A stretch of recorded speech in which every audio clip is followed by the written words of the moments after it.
So Marwa, you can pull up your screen now. Just have the intro slide. Okay. It's okay like that? Is it okay? Can you see my screen? No. I'm not No, sure if anyone else can see it. No, I can't see it as well. And Yes, we now? can see it now. Yeah. Okay. Okay, you can put it on the presentation mode. Okay, great. Mm.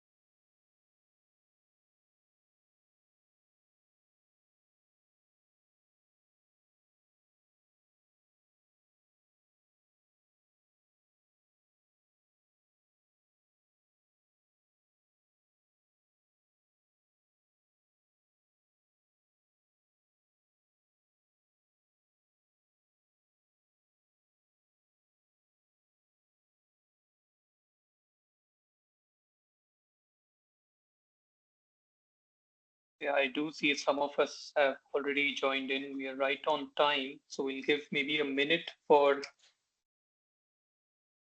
people to join in and then we can get started.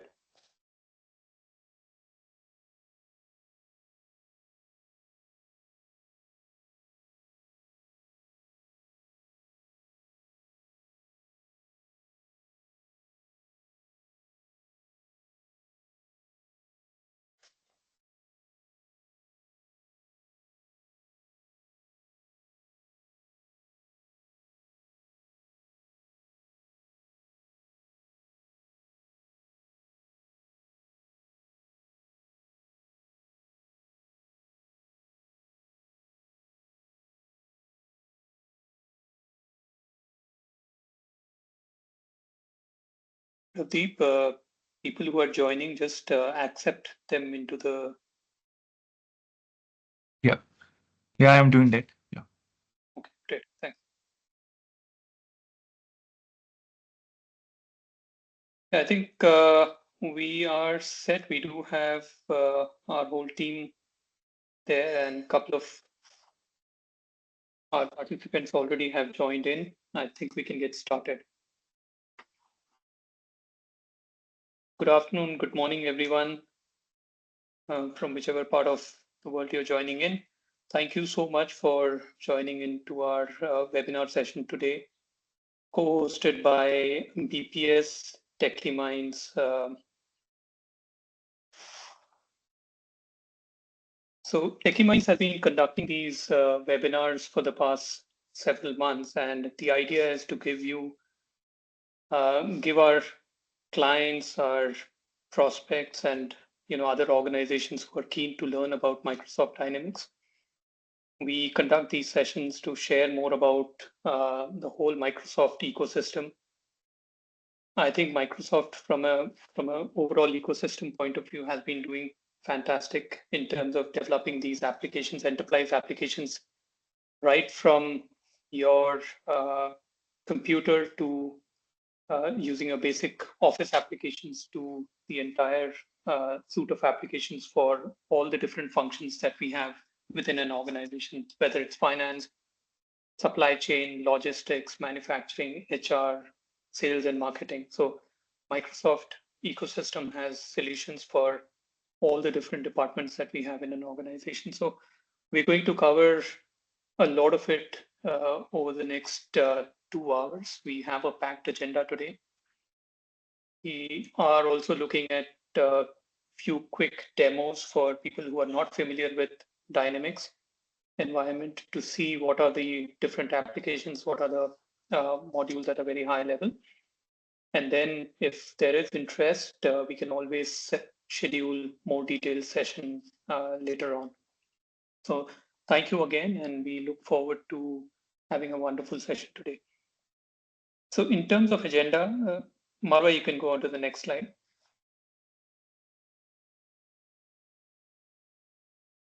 So in terms of the agenda, as I said, we have a packed agenda. So we'll quickly give an overview about Techie Minds. We'll talk about the ecosystem. We'll walk through how the ecosystem has evolved over the years and how it looks today. Then we will talk about the two key applications, Microsoft Dynamics 365 Business Central and Dynamics 365 Finance and Supply Chain applications. These are the two ERP solutions that Microsoft has. We will talk about these applications. And it gives me immense pleasure to have Ms. Diana and Ms. Julia, who will present us. They come from BPS, and while Diana goes through her session, she will also introduce BPS. So they will be talking about Microsoft Dynamics 365 Business Central, and my colleague Abhijit will talk about Dynamics 365 Finance and Supply Chain Solutions. So we'll do a quick demo of both these applications. And then the last leg of the session, we will look at what are the key differences between these applications. What are the things that you as an organization should keep in mind when you're evaluating an ERP solution for yourself? And we'll look at a live use case from our recent experience, and then we'll end it up with Q&A. If you have any questions in the meantime, please do type it in the chat window.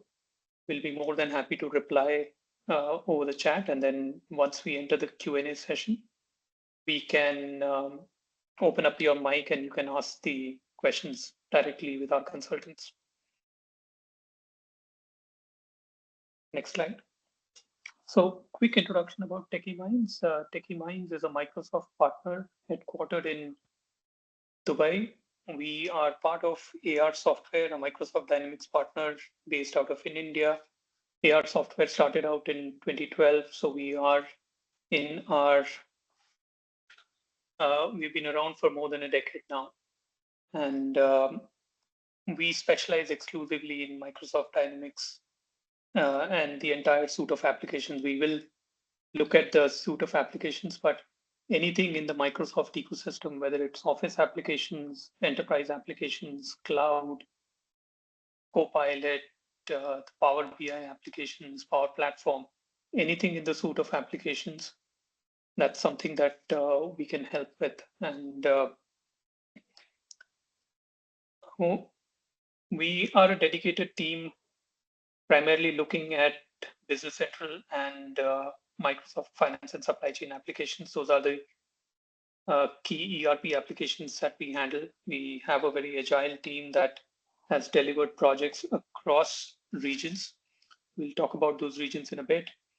And the way we work with organizations is understanding what your requirements are, what are you looking at in terms of your ERP, and we will talk about this in more detail later on. But when we engage with an organization, we make sure that we understand where you stand today and what are your aspirations for tomorrow. And basis that, we come up with the right application or right solution for your organization. And within those applications, what are the right modules that will work for you as an organization? So that's the approach that we take. We look at delivering excellence, and we bring in deep expertise in the entire suite of applications that Microsoft has. Next slide, Marwa. So as I said, we have delivered projects across the globe. When we started off in India, we were primarily focused in the US market, but we expanded into Middle East. We have some of large global organizations that we worked with, especially in UAE as well as US. Europe is also another region that we have extensively worked on. And then there are a couple of implementations that we have done in India as well. Middle East across the region, pretty much all the countries, either as direct customers, or we have worked with partners and delivered projects across the region. So whether you're talking about payroll implementation specifically for the region, or ZATCA implementation, VAT implementation, those are specifically within this region that people often ask about. We have experience in delivering all of that. So we are an end-to-end solution provider, right from consulting to implementation, customizing if there is a need, integrating with third-party applications like Salesforce. We have good experience in integrations. Then once the implementation then is done, the ongoing support, as well as getting you the dashboards, reports that you need for your management and for your internal reporting. All of that we can help you with. Some specific projects, VAT implementation is something that we have done extensively across the globe. AX upgrade is another one that we specialize in. If you are using a prior version of Microsoft suite of applications, we have solutions that can get you upgraded in a much faster way than probably most of the other partners would recommend. Whether you're looking at cloud migration, looking at developing custom reports and custom dashboards for your organization.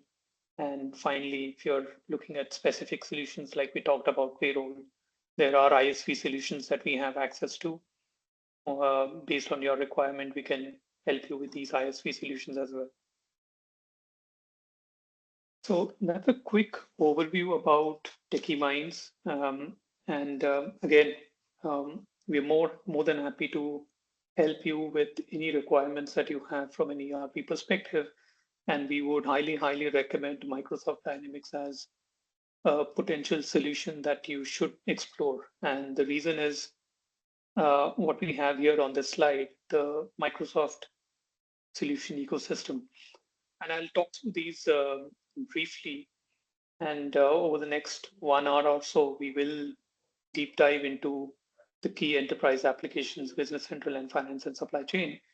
But if you look at Microsoft, Microsoft is the only OEM company that provides everything from an application point of view that you as an organization need.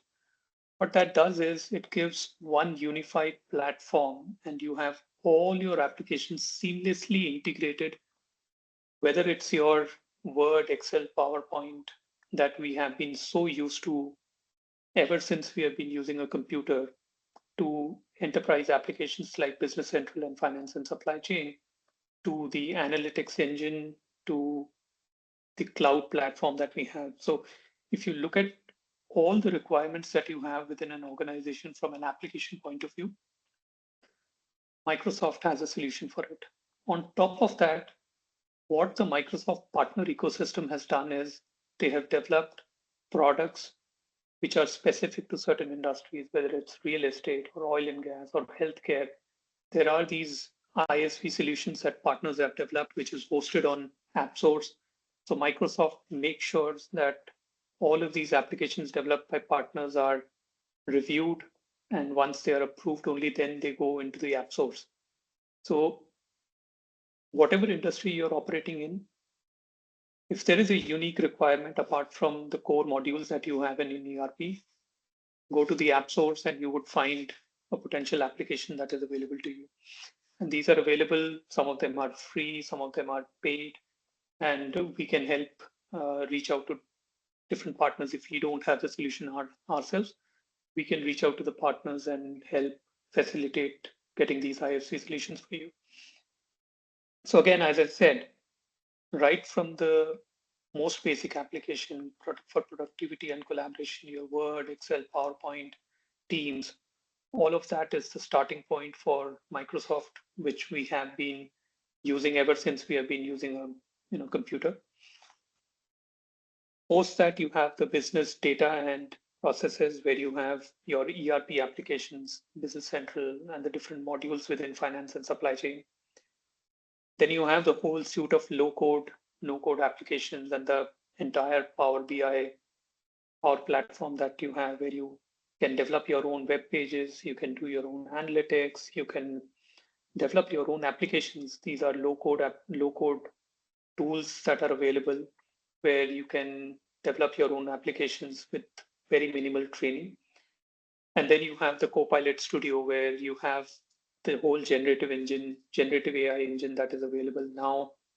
It's available across teams. It is now available across finance. In future, Microsoft will keep rolling out Copilot across all the different modules that we have. All of this, the enterprise applications, the Office applications, the Power Platform, all of this is bound by Copilot now. Generative AI is available for all of these. You go to your Teams, you go to your Excel or Word, you have Copilot available for you to do an analysis or gather insights from your own data. And all of this is highly secure. If you need a Copilot instance for your organization, you can have the Copilot instance for your organization. All your data that you have, you can use Copilot to do the analysis and give you summaries from your data. And finally, you have the entire cloud ecosystem where you have Azure OpenAI service for you, as well as the entire cloud infrastructure from Azure. So TechieMinds helps you unravel all of these things, all of these applications that we have, and we help you adopt these applications, implement them, get your users trained, and help you get access to whatever your need is for your organizations. Again, as I said, if you have questions, please feel free to put it in the chat window. And I will now hand over to Deanna to walk us through an overview about Business Central. And post that, we'll have Mr. Abhijit, who will talk about finance and supply chain applications. So over the next sort of 1 hour or so, we will get an overview of these applications as well as look at a high-level demo of these applications. Thank you so much again, and I'll be back in the later section to talk about comparing both applications. So Diana, over to you now. Thank you, Manish. Hello, everyone. Hope you're having a good time with us today. So starting with an introduction about Business Central, which is one of the ERP systems that is part of the Dynamics 365 portfolio with Microsoft. Marwa, if you can please move to the next slide. The next one, please. So talking about Business Central. Business Central is a comprehensive business management solution that brings together your critical business processes into one solution. So with Business Central, all of your business data will be centralized, making it easier to access, analyze, and manage your data. This includes everything from financial data, sales figure, customer service records, supply chain data, manufacturing, and project-related data all in one system. So having this, as we call it, like a single source of truth, allow you to streamline your processes, removing duplicate data entry and busy work. And because Business Central unifies your data, you can get faster and more accurate reporting with the business intelligence that is embedded within the system. Business Central also is the first business management solution that uses Microsoft Copilot to boost productivity and improve business performance with next generation AI. So as I'm sure you're aware, AI is a very big topic right now, and we have a lot to explore here. We're gonna talk in more details about the Copilot in a few minutes, but as Manish mentioned, Copilot is being introduced into all of the components and applications within Microsoft ecosystem. So these are just some of the reasons that Business Central is actually trusted by more than 40,000 or even by now 45,000 SMBs around the world. And in fact, it has been named as the best ERP system in 2024 by Forbes Advisor. So next, please, let's talk about the infrastructure of the Business Central. So Dynamics Business Central, as you know, is a cloud-based product. There is an on-premise version, but the cloud-based, which is what we're focusing now nowadays, is built on the fully integrated AI-powered stack Microsoft Cloud Platform, which is Azure Cloud Platform. So this means we can benefit from the multi-layered security features like multi-factor authentication, data encryption, regulatory compliance, and more. And in fact, you know that Microsoft invests more than $1 billion annually on cybersecurity research and development. So you can trust Microsoft for world-class enterprise-grade security and compliance. And you know that your data is in good hands. We can also benefit from the industry-leading reliability, scalability, and performance. You can make sure that you're avoiding disruption to your business with a 99.9% SLA from Microsoft and having data backups on Azure. This open architecture allows you to connect to your existing systems like payroll or e-commerce with Shopify and to Microsoft ecosystem like the productivity and collaboration tool like M365, Teams, Outlook, the low-code tools like Power Platform, and of course, Power BI for insights and analytics. And on top of all of that, we have the Copilot that, as we mentioned, is helping us deliver next generation AI so that you can boost your productivity and deliver business insights that enhances your operations. And by the way, the Copilot within Business Central is included for no additional charge. So you get all of the enhancement of Business Central within your product without having to request for additional features. And lastly, Business Central is currently available in 160 countries and 47 languages. So you can be comfortable that Business Central is equipped to support your growth into new and into international markets if you plan to expand in the future. So with the power of the Microsoft technology stack where Business Central is built, you can truly connect your entire business and drive efficiency across your end-to-end business processes. Now, this slide here highlights the breadth of the Business Central capabilities. So it's actually designed to support your end-to-end business operations across all departments. So from finance and accounting with tools like cash flow forecasting, intercompany posting, bank reconciliation, to sales and marketing with features like campaign management, contact management, sales integration. It can help you streamline your processes and improve decision making. Also, it has enhancement on the fulfillment, and delivery through sales order management and returns handling. It optimizes inventory and warehouse operations with item tracking, bin management, multi-location control. We also have project and service management with resource planning, timesheets, service contract. So everything mainly that you would need in one ERP system.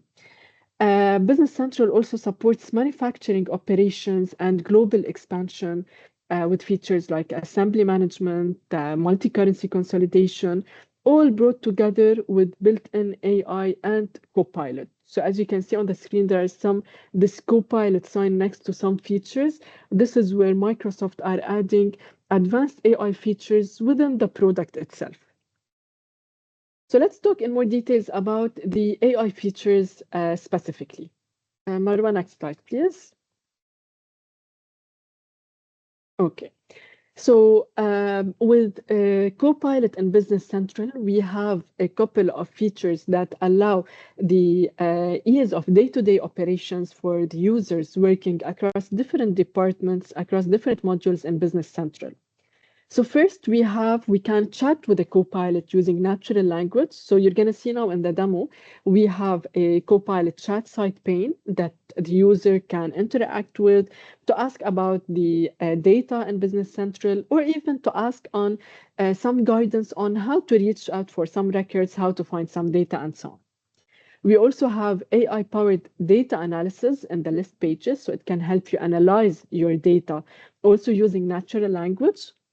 We have automated marketing text generation for items. So if you have an item that you're adding that you need to reflect, let's say on Shopify, you can ask the Copilot to add a description. You can even customize like how you need this description, the tone of the description. Do you want it long or short?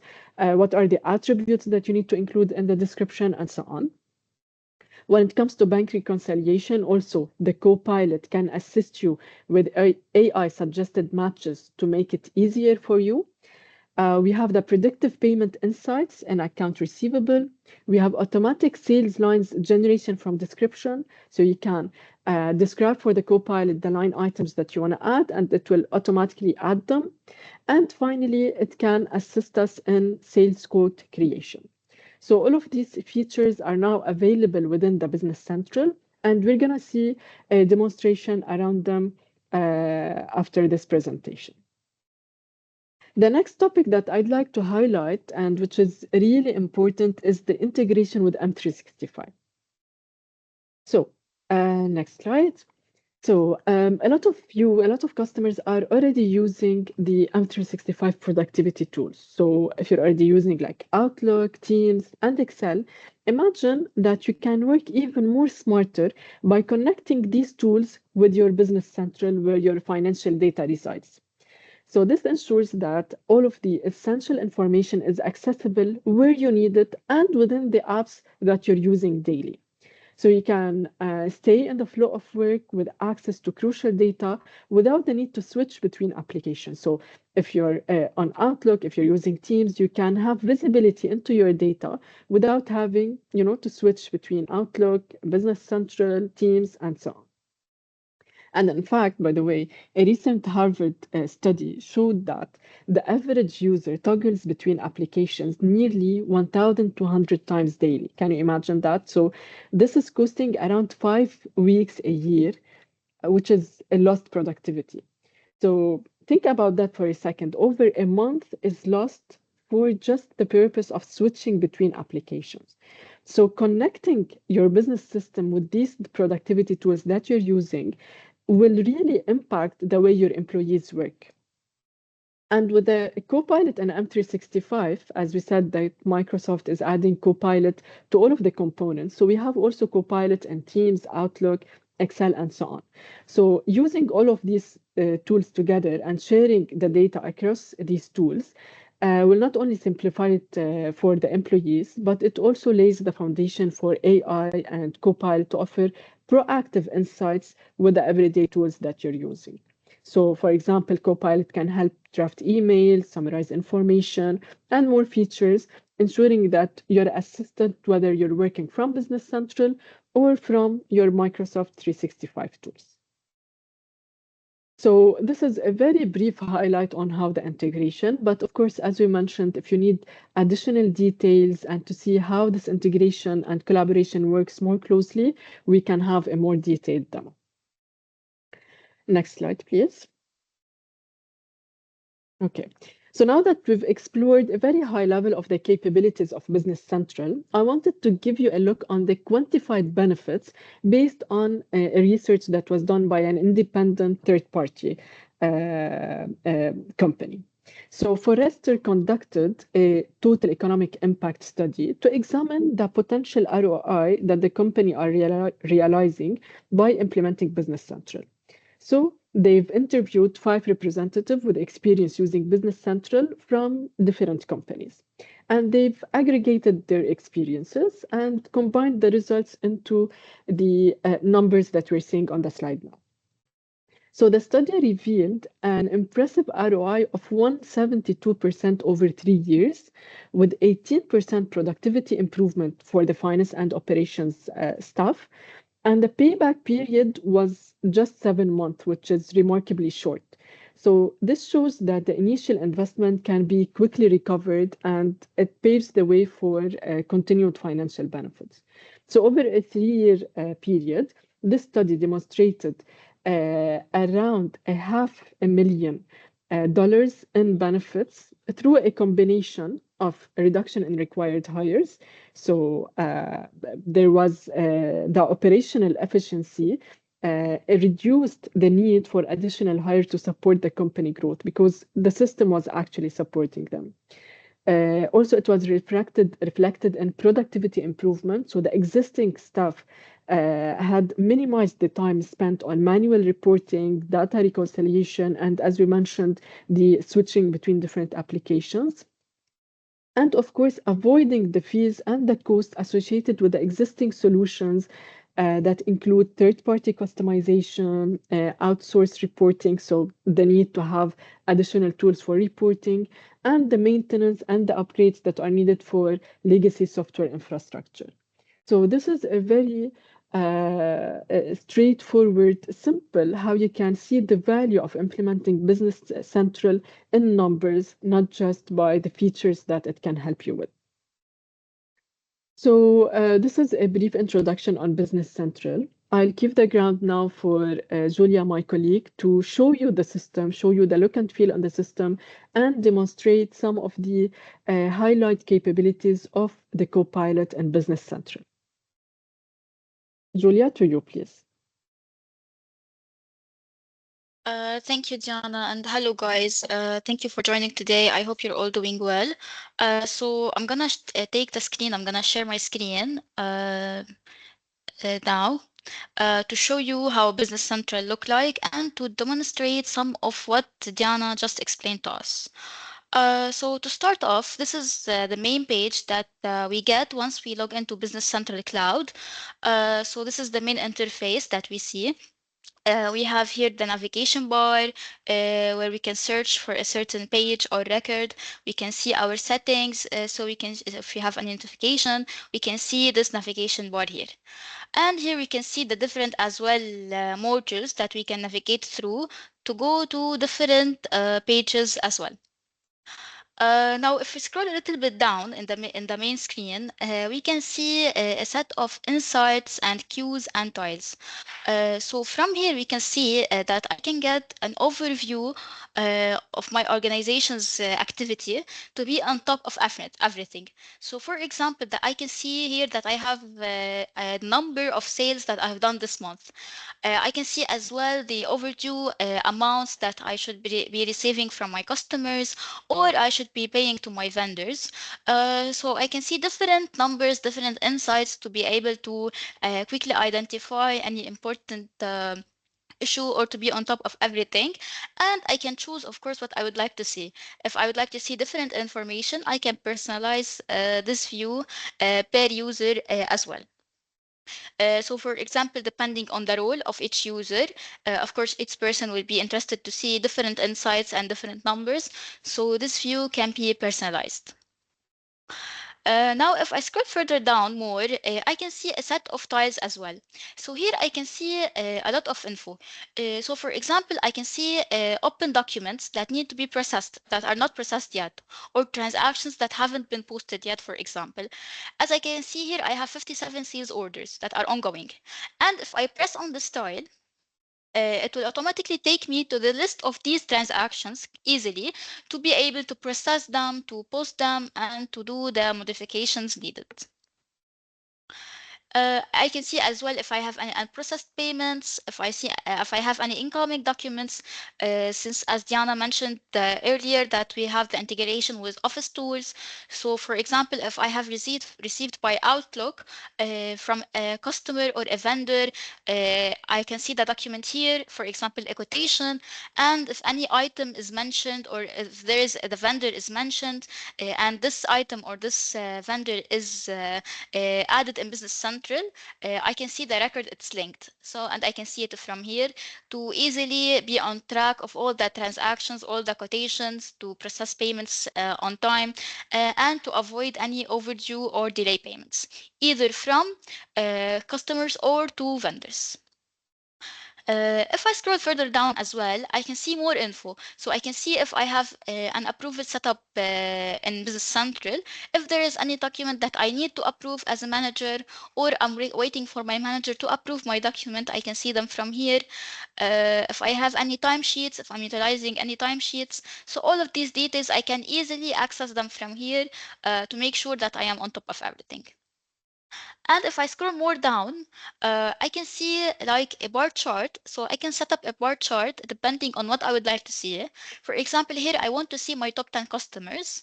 Of course, I can set it up, for example, to see my sales, to see my stock levels, and even if I would like to see the balance of, for example, certain customers or vendors or bank accounts, I can pin them up here. So this way, every time I log into Business Central, I see these info updated quickly and fastly. And this is especially might be interesting for project managers as well. Now, if I go back to the top of the page, I can see here a set of actions. So here I can do quick actions. For example, if I quickly want to create a sales quotation or order, or if I would like to generate quickly a report, for example, a financial statement, a balance sheet, I can quickly do that from here as well. Another thing is if I go here to the settings and I go to my settings, I notice that this interface or Business Central as a whole is role-based, meaning that depending on my role, I can see the relevant pages to me. So this is not to be confused with the permission sets. Permissions are a different thing. I would still be able to have permissions to everything if I'm assigned to. This only changes the first look or the first page that I log into. For example, let's say I'm a warehouse worker or an accountant. I'm not gonna be interested to seeing all of these finance, cash management, sales, and purchasing. I might be interested, or what I work on would be different pages and modules. So for example, if I am an accountant, I add my role as an accountant. I can see here that I will have different pages here. So I can see the journals, which obviously I will be working on. I can see my cost accounting and my fixed assets. And for example, if I am a warehouse worker, I would start seeing, for example, my shipment receipts, pickaways, my locations, different warehouse locations. So depending on my role, to be easier to access and navigate through the important or relevant pages to me. So now this is how the interface, the main interface looks like. Now I'm going to go through a little bit of each module and a little bit more details. So to start off with the finance module, so as Diana mentioned, of course, we have the standard accounting modules, the chart of account, the general ledgers, the different journals. So we have payment, cash receipt journals, fixed asset journals. We have different type of journals for each module. We can set up our currencies. We can have multiple currencies and multiple legal entities as well if we have multiple companies, mother companies, and so on. We can manage our fixed assets, so we can depreciate, acquisition, dispose fixed asset. We can track their maintenance. We can manage our cash flow, our cost accounting, our VAT or taxation, and our account receivables and payables as well. And we can manage our budgeting, so I can set up different budgets to make sure that I am aligning with these budgets. So for the sales, mainly a little bit of the customer service or customer relationship. So we have in Business Central, specifically, a little or a very straightforward CRM module. So in case I have campaigns, for example, or I get opportunities or prospects, and I would like to log the interactions between these, I can be creating them. And then I can have my contact to become a customer or a vendor, or it can be both. And I can manage the whole life cycle as well after it becomes a customer or they become a customer. So I can create the different quotations or sales orders or invoices. I can manage the different payment terms, delivery terms, discounts, promotions, so all of these details. And similarly to the vendors. So I can manage my vendor relationship as well. I can manage the whole quotation requests. And once they are approved, I can create my purchase orders and then my purchase invoices and the payment terms and the delivery terms as well with the vendors. The next module is the warehousing module or the inventory. So in Business Central, I can keep track of my stock levels efficiently. So I can track my item variances, serial numbers, if I have different item attributes as well, or categories. if I have, let's say, multiple branches or multiple locations, warehouse locations, and I have to create transfers between them so I can keep track of my items movements. And in case I have complex requirements or activities in the inbound and outbound activities, so for example, I have to specify my putaways, my picks. I have to track based on a level, on a bin level or shelves and rack levels.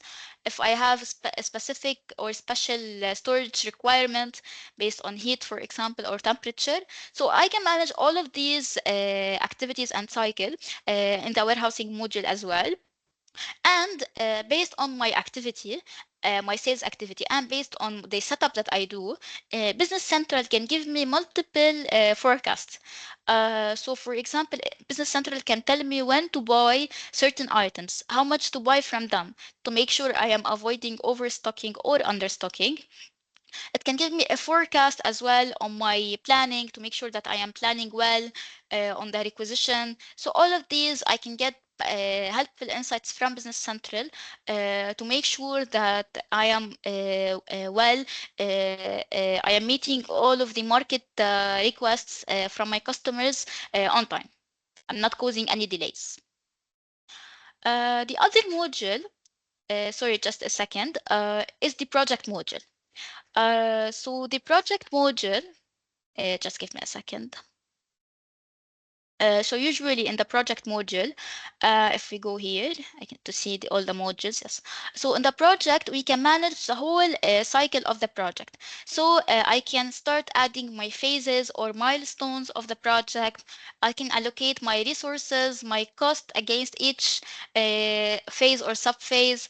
I can, if I have any equipments or items I'm using as well, I can specify the project manager and who's working on the project to keep track of each milestone, the date and time of it, when does it start and end. If I am over exceeding the budget I have set up, and I can manage the accounting part of it as well. So for example, the work in progress and the quotations and the payments based on each milestone, I can manage all of these to make sure that I deliver my project on time and within budget to my customers. So the next module is the service module. So in the service management module, I can create service contracts and service orders. So for example, if I do some type of maintenance for my customers, I can, or I install some type of machinery or equipment. So I can create service contracts to specify the response time, to specify, for example, how I would answer this request, the loaner item, if I will give my customer a loaner item. So all of these details, and I can create orders as well and invoices to invoice the customer based on the service. I can specify my resources, and my resources can utilize timesheets to log in the hours they have worked on this type of service. By the way, the timesheets can be used in the project management as well. So this is for the service. The second module that I will be showing you, apologies just a little. Okay, is the manufacturing. So in the manufacturing module, I can manage the whole manufacturing cycle. So as Diana as well mentioned in the slide, whether it is an assembly, so I have some sort of bill of material and assembly, short assembly, let's say kitting, for example, or packaging, or if it's a whole production cycle, so I have my bill of material, I have my raw material, then my routings, my machine center and work centers, and production orders. Then I release these production orders. So all of these I can manage them as well. Of course, the consumption and the costing and the journals, so the accounting part of the manufacturing can be as well managed to keep track of all the costs and the unexpected costs that can be happening in the manufacturing cycle. So apologies once again. So now, after each module, now I'm going to go through the different Copilot features that we have embedded in Business Central. Now, please note that these are the features that we now have available, and with every upcoming update from Microsoft or from release, we will be having more features and more capabilities with Copilot to make our daily tasks easier. So one of these features actually is the Copilot chatbot. So this chatbot can help me to either locate specific records. For example, if I would like to locate a specific customer or a quotation or an invoice for this specific customer, so I can retrieve records from Business Central using this chatbot. I can as well ask for guidance on how to do a certain task. So for example, if I'm new to Business Central and I don't know how to post a journal, for example, or release a journal or an order, I can ask Copilot and he will give me guidance based on how I should do it. For example, here I've asked Copilot, how would I release a sales order? And it gave me the steps of how to do it. So how I first open the document, how to search for my sales order, and where I find the action, release action or button, and then I press it. And if I need further more explanation, I can go from here to a Microsoft documentation to get the full guidance. Another thing is, for example, I asked him to show me the latest sales order. Now I can specify if I wanted to a specific customer, I can ask him for customer X, for example, or it can give me the latest one he finds. So here he gave me the latest sales order with the amounts and the document date. Now if I press on it, it will directly get me to this sales order. It will open it for me to be able to modify it, to do the important changes and to release or post this sales order. So this is the first feature. Another feature is related to bank account reconciliation. Now this is for maybe the finance team that would be familiar with doing this task. So usually it might be time consuming to make sure that all of the lines are matched. There is no differences between the bank statement and our ledger entries. So what we can do is once we generate the bank statement, previously we would have to do this manually. But now, since we have a Copilot feature that can do this for us, so what we can do is that we can ask Copilot to reconcile our bank account for us. And it would give us a proposal of all the differences and matches. So it will give us, it will highlight the differences and the matches for us in a proposal. We can modify what we see if you'd like to modify it. And if you would like to keep it, we can keep it. And we can ask Copilot to post these differences to the GL accounts as well.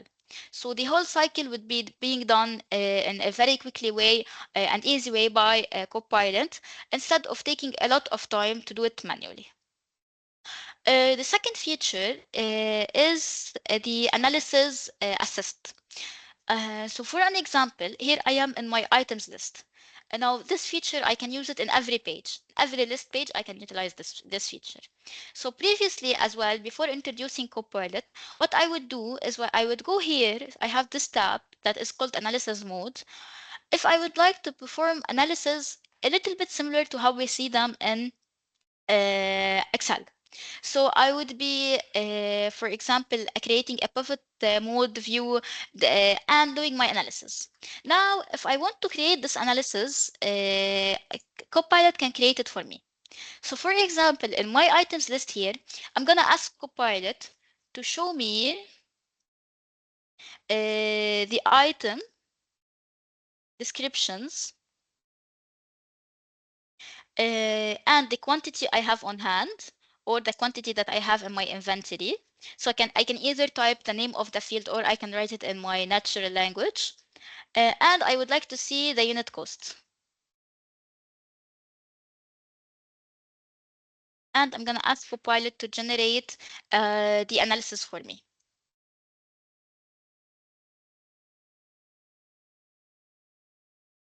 Okay, so as I can see here, Copilot removed all of the fields, only kept that description and the inventory, which means the quantity I have on hand in my warehouse and my unit cost as I asked.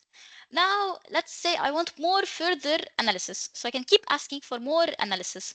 So I'm gonna ask Copilot to show me only the items with replacement. Only the items that have a replacement set up in their card, show me them.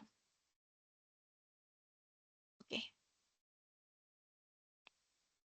So now I can only see the items with their replacement and their inventory level and unit cost. Now I would like to see, let's say, to sort these, for example, items by descending, let's say, or by unit cost. I can keep asking for sorting as well. So I can keep asking for more until I'm done, and I can rename it. So for example, I can ask him to rename the tab. If I want to come back to this tab each time, instead of doing this again, I can save it. I can rename the tab. So for example, rename the tab to, let's say, items by cost, for example, let's say.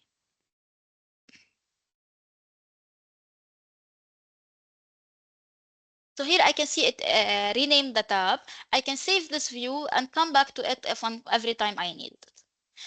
Another example on this is if I go to my customer ledger entries. So let's say I would like to see the customers who owe me money, for example. So I can ask, well, go to my analysis mode, ask for create an analysis, and ask Copilot to show me customers who owes me money, for example.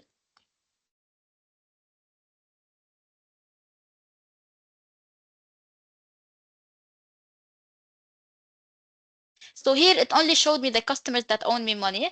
I can keep asking to show me the due date and the due year and all of these details as well.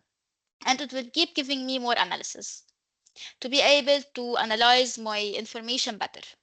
And as well to make sure that I can do the analysis in the same solution. So instead of exporting these data or going to another solution, I can be benefiting from them in the same place that I am doing my, for example, sales activity or whatever I am doing on Business Central. So the other feature is related to the sales team, which is the sales order suggestion. So let's say I have created a sales order. I specified my customer, but I have a very huge list of items that I want to add, and the customer list in my Business Central is very huge as well. So and there is very specific characteristics, for example, by colors or height. So it would take me a lot of time to search for all of these items and start adding them. Now, Copilot can help me with this tool. So what I can do is I can ask to suggest sales line, and I can describe for Copilot what I would like him to add for me on the sales line. So for example, I'm gonna ask Copilot to add two, let's say, black chairs. So I can specify, and depending on the description and the specifications that I specify on the items card, it will retrieve these information. So add two black chairs, and for example, 5 green chairs, for example. So I can keep asking as well. I can see it gave me back the black chairs and the green chair with the quantity that I asked for. Now, if I insert these, I have them inserted with all of their information. So the quantities, the unit of measure, the prices, all of the details are automatically generated using Copilot.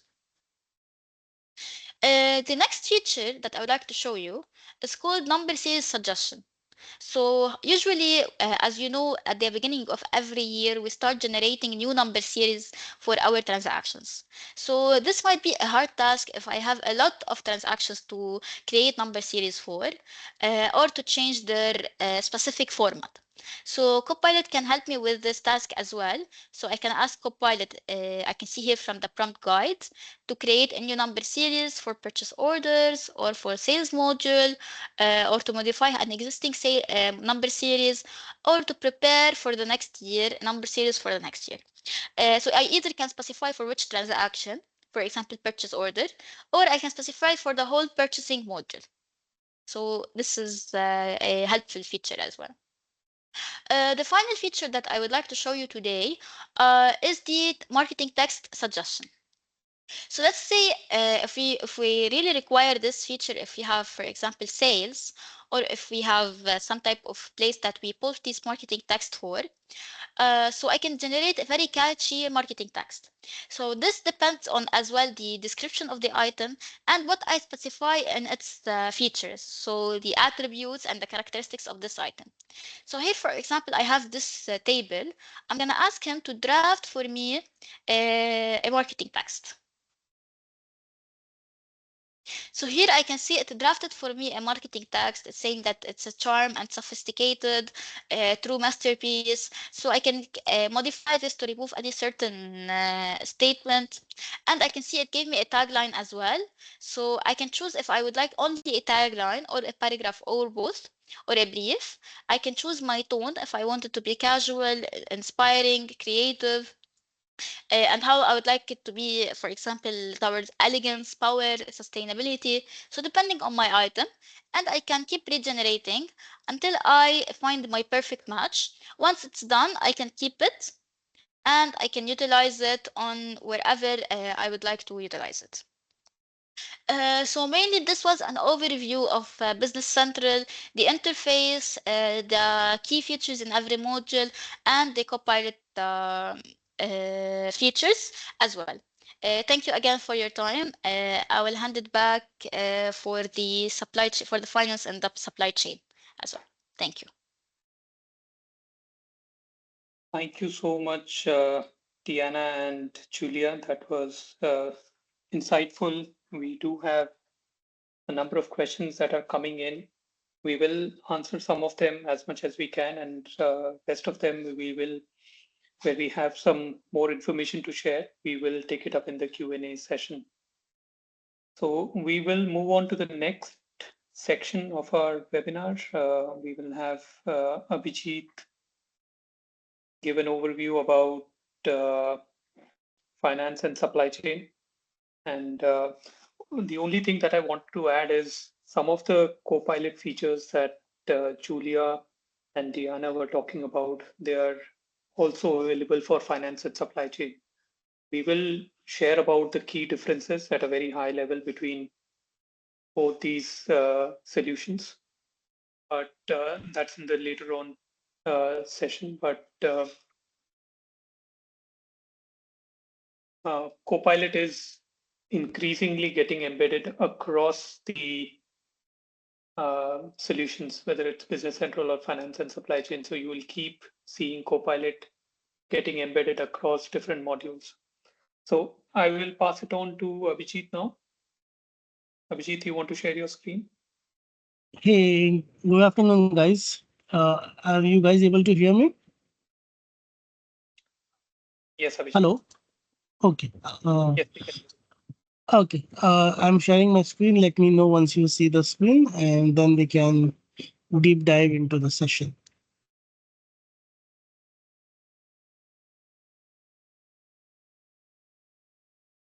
Okay. I assume you guys are able to see my screen. So basically, this is thank you all for joining the webinar today.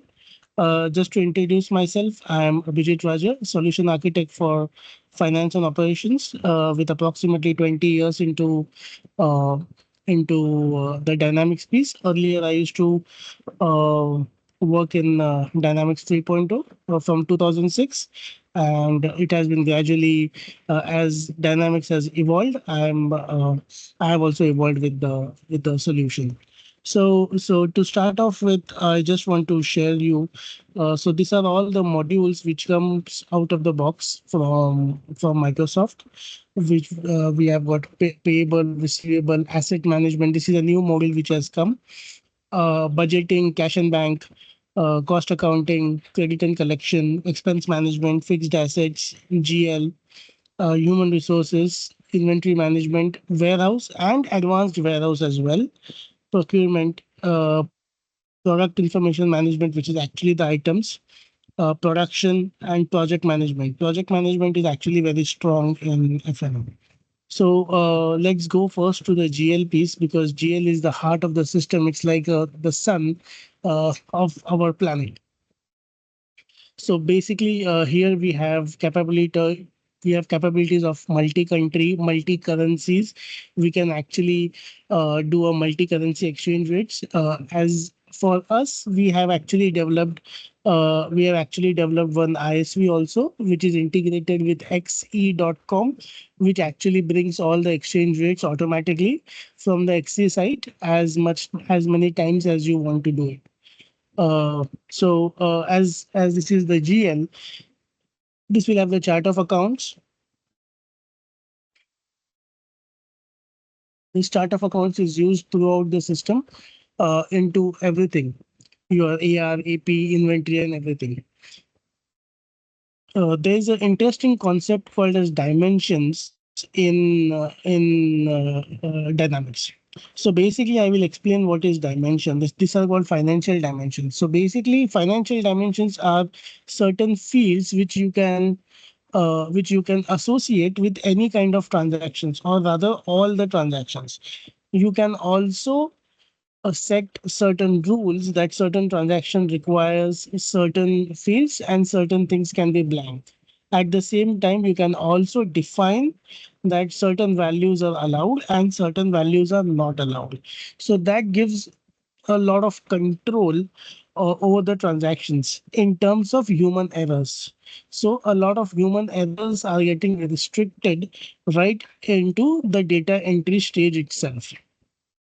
This also gives us the flexibility to automate transactions, wherein we can actually define certain transactions or certain financial dimensions before beforehand, which helps in automation. Now, why are these financial dimensions required? These financial dimensions are required for slicing and dicing of the data at the analytics level.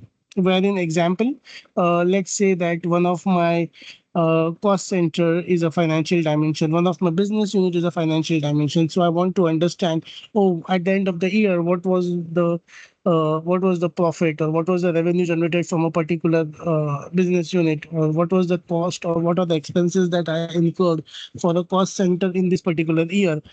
So that is very easily available for filtering. So in our terms, we call it as slicing and dicing of the data, which is very easy for a data analytics perspective. So uh, here a lot of automations are also possible. So example, there are a lot of periodic jobs which are here. So here what we can do is, let's say that there's a transaction which has to be done every month. So you can schedule it. So no one has to do the entry per se every month. You can schedule the transactions, and every month the system will automatically pass those journal entries into the system.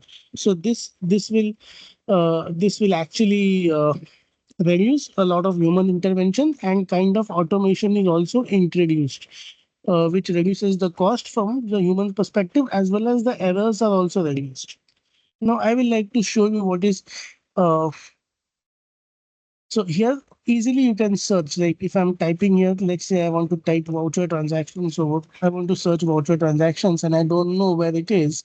I can actually type it at the top and it will give me, okay, under general ledger, inquiries and reports. This report is available, voucher transactions. I can just click it here and it will open up.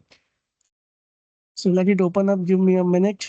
Okay, here I can give some conditions and the report will run. So let's say that I'm giving a condition that I want to run a report for, let's say, 1st of January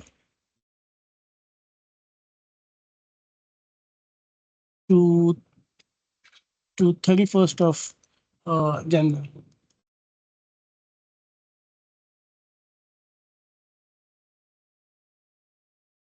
So this will bring the report.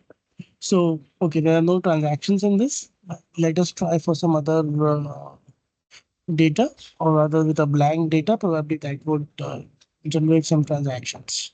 So I will just run it without any dates, without any filters.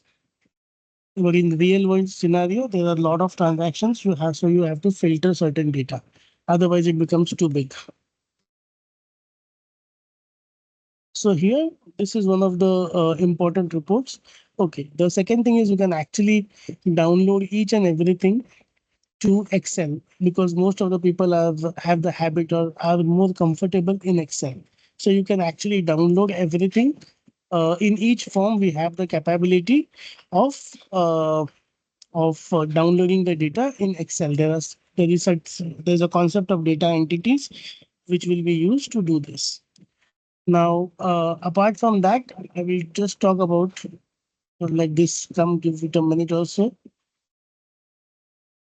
because the data is more, probably it's taking much time. In the meantime, we will move to the other pieces as we are short of time, but we will definitely come back to it once it is done. So here also we have something called as Copilot, or what is AI assisted capabilities. So what happens is you can actually uh, type in. So let's say I want to open vendor transactions.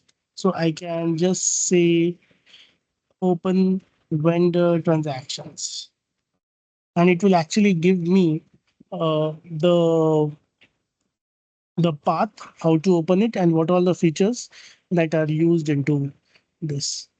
So these are the we open, follow the steps, navigate to the vendor. So it gives me an exact detailed breakdown of how to navigate to a particular form. It can also, in the future months, Microsoft is also releasing certain agents, which they call as AI agents for finance, SCM, and production, which will also help to assist you in doing transactions.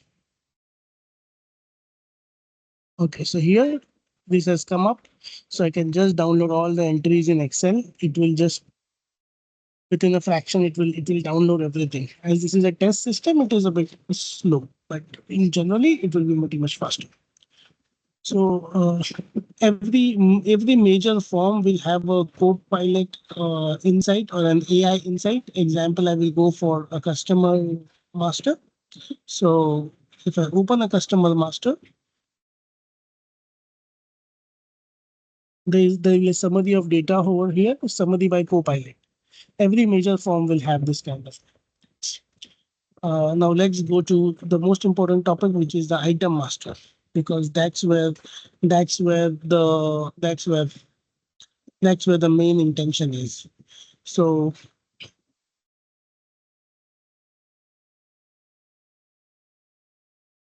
if I go to release products, there is a lot of in-house capabilities which actually is there. So example, I take this particular product and I go to inventory transactions.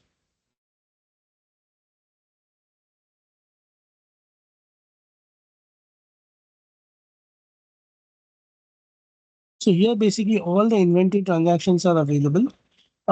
This gives you the cost amount also for that purchase, and as well as the sales, the cost price for this particular purchase, depending on what kind of costing method you have implemented, like uh, LIFO, FIFO, average, standard, whatever you want to implement. Each item is attached to something called as an item model group, and the item model group has a costing method allocated to it.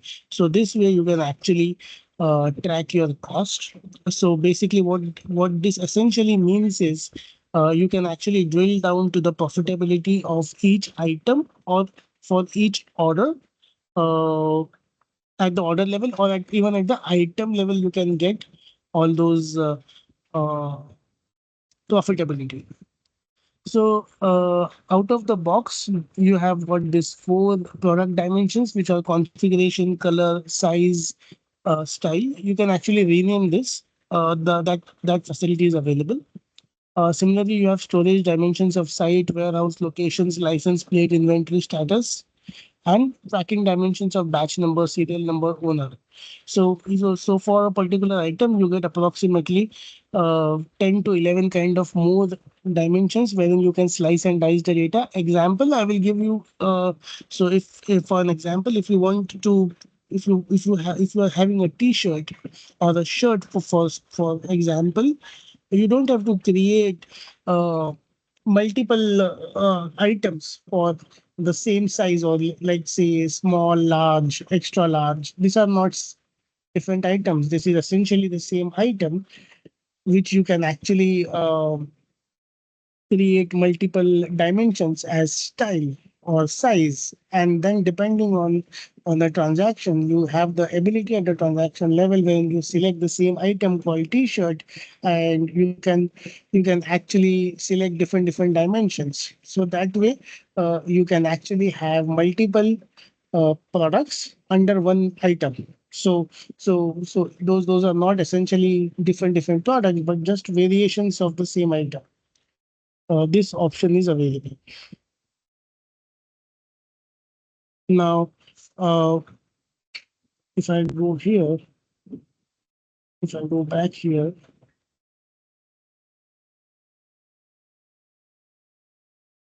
I just want to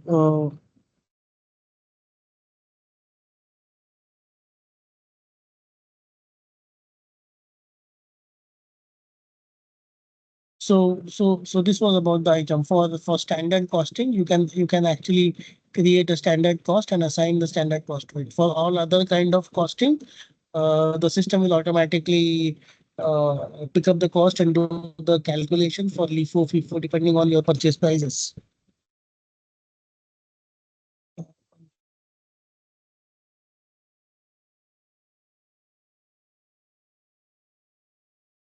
Okay, so we have spoke about the inventory transactions. Now let's go back to the accounts payables. So accounts payables, we have what? Vendors. Similarly, as the master data.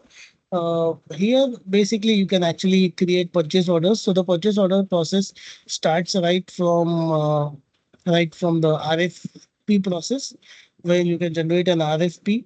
From RFP, once the RFP is approved, you can actually ask multiple vendors to come into place, which is called as the RFQ process. Once the RFQ process is done, you can actually receive the quotations from different vendors. Then you can uh, do the do the numbering, and once you are comfortable with vendor, you can actually create a purchase order from that particular vendor for that particular vendor, and then following that uh, you can actually do uh,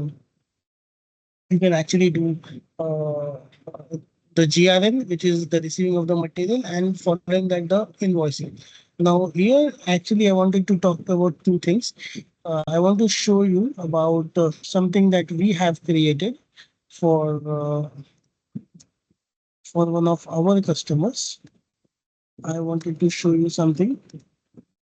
So this is something called as a vendor portal, wherein this is entirely built in outside of D365, but with D365 data. The reason is because although vendor collaboration is available as a module within D365, but it does not have that kind of information which we have provided in this particular our one small ISV.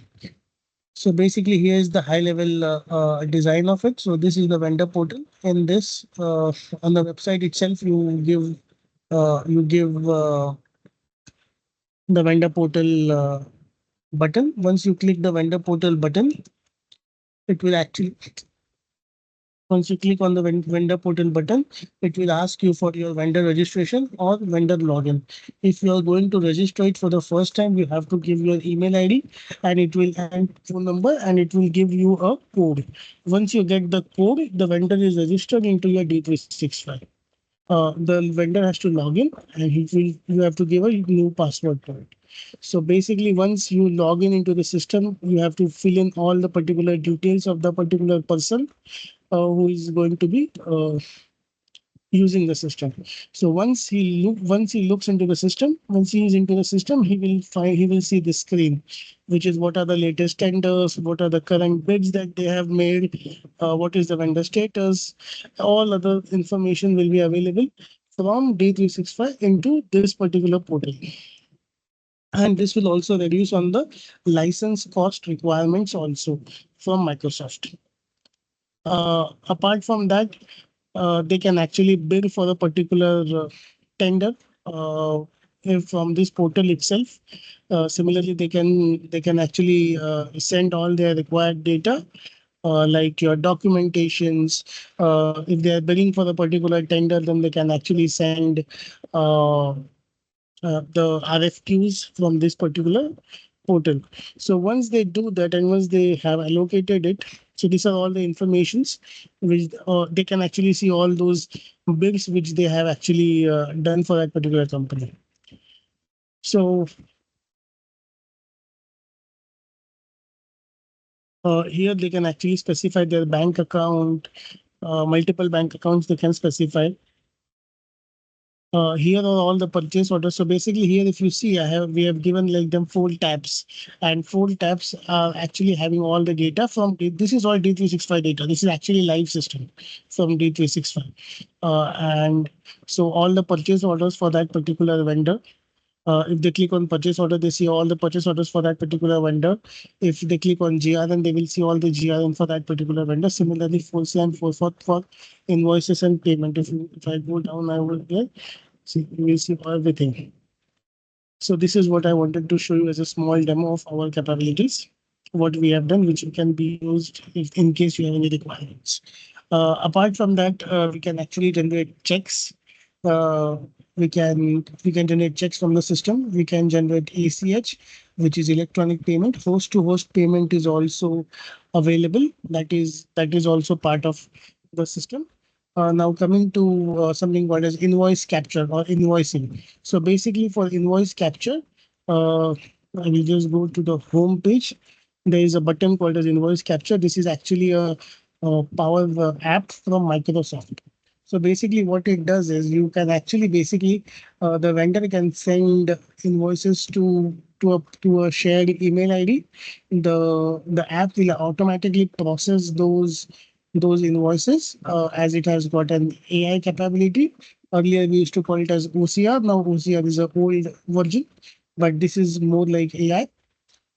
Once the AI triggers in, it actually reads all the data and it tries and goes into the D365 application as invoices. Once it goes into the D365, it automatically does a three-way matching.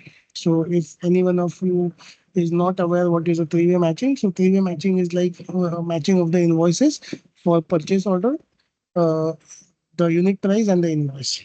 So it does a three-way matching, and it automatically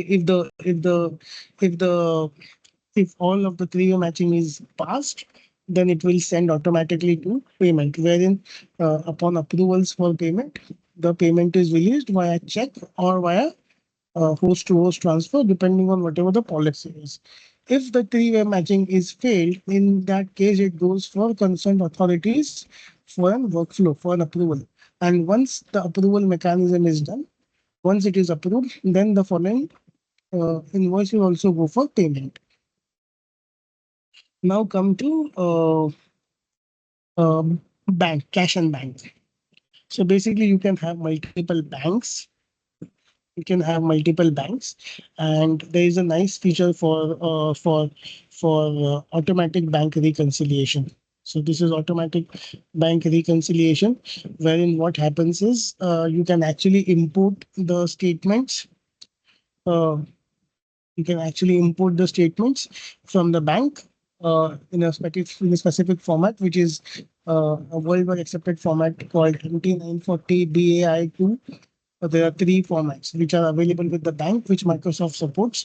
You can actually upload the statement into this particular bank reconciliation, whatever statement you receive from the bank, and it will automatically reconcile the transactions from the bank statement to uh, to the to the transactions in the books of the system. Uh, all those transactions which are matching, it will automatically reconcile. All those which are not matching, it will mark and send it off to the user to do a manual intervention. Just for your knowledge, in one of our implementations, we have implemented this feature, and they had approximately 10,000 transactions. per day, which they used to take like 2 to 3 days to reconcile. That now currently we are reconciling in like less than half an hour. The system actually the largest amount of data which was automatically reconciled was approximately 9,971 records out of 10,000. And this is currently happening in their day-to-day transactions. Apart from that, there are a lot of other features also. Like in the bank transactions, if you can set up rules. So basically, rules are if there are certain transactions missing, the system will automatically create it.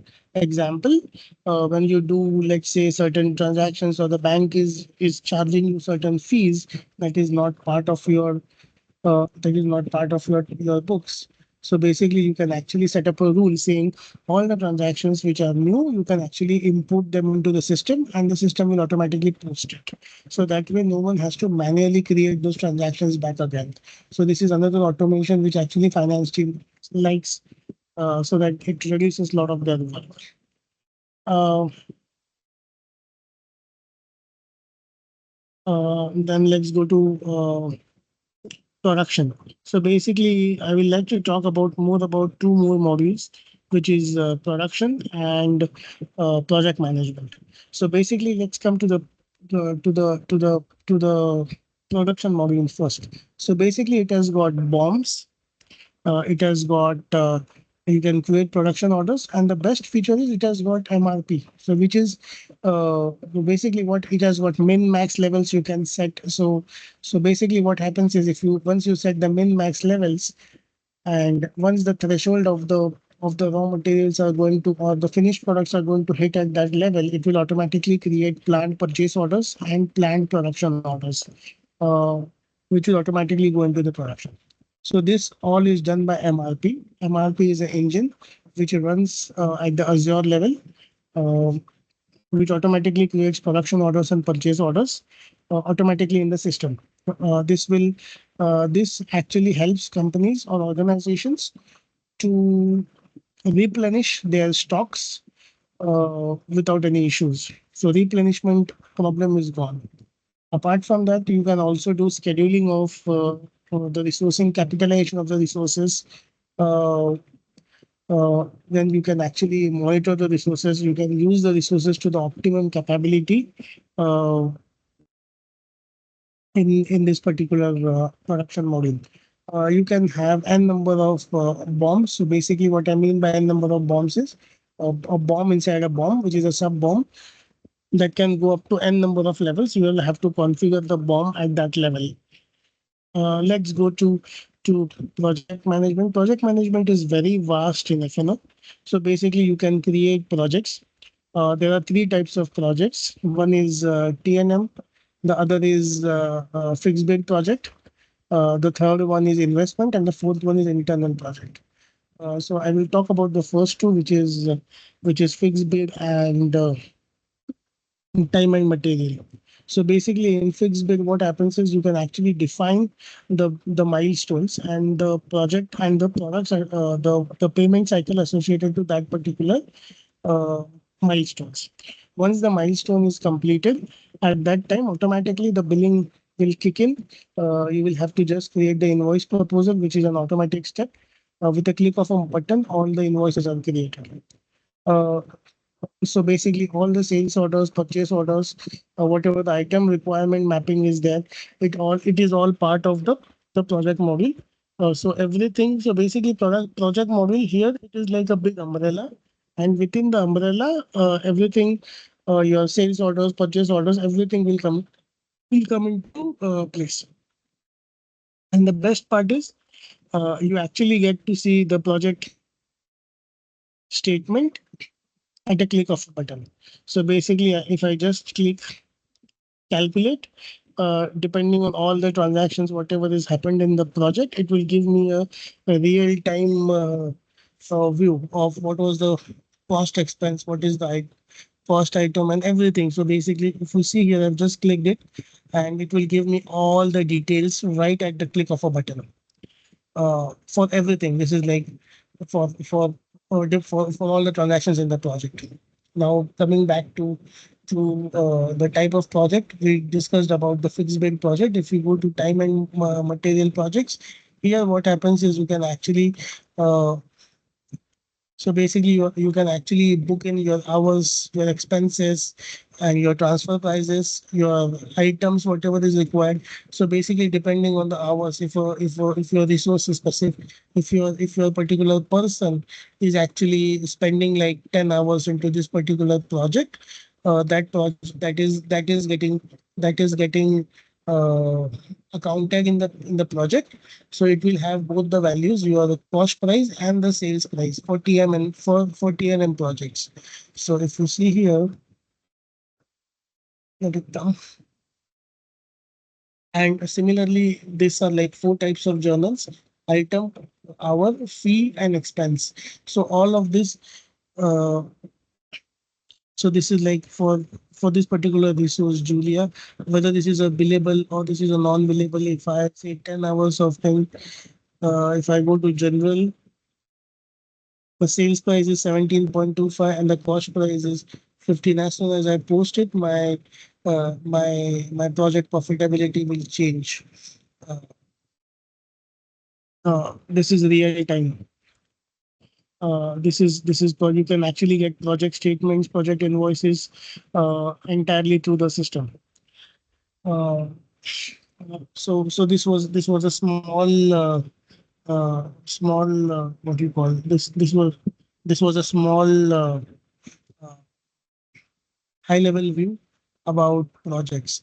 Uh, so similarly, so this is like too much of data is coming. So let it keep on running.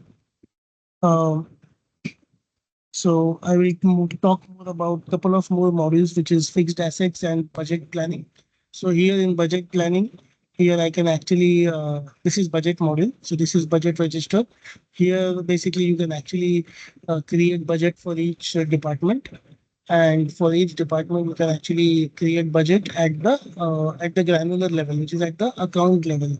So for selling expense, so this kind of granular level budget you can create. And there are three types of budgets. One is like budget planning, one is like the first step is budget planning. The second step is accepting the budget, and the third step is actually following the budget. So what I mean by following the budget is when you actually create a journal, or when you create a expense via purchase order or via any kind of journal. Uh, there are three types. One is like the first one is like it overlooks the budget. The second one is like it looks into the budget if you have a budget for it, but it's a soft stop. Wherein it does not stop you from posting the transactions, but it will give you a warning saying, okay, see, your budget is not there, but this transaction you can post. And the third is the hard lock, when if there is no budget, the the transaction will not go through. So in that case, you will have to go through those proper approval mechanism to increase the budget for that particular accounts. And after that, you can actually post your transaction. So this is like a control given at the budgeting level. You can go into much into details. You have hierarchy for budgets, wherein you can define the budget at the department level, then it can roll up to your company level. The next model which I want to talk about is, hey, sorry, I'm covering this fast because I want to spend some time with you guys on Q&A also. The next one is fixed assets. Fixed asset is quite a comprehensive model. It covers everything. Your fixed assets, you can actually buy fixed assets from purchase orders.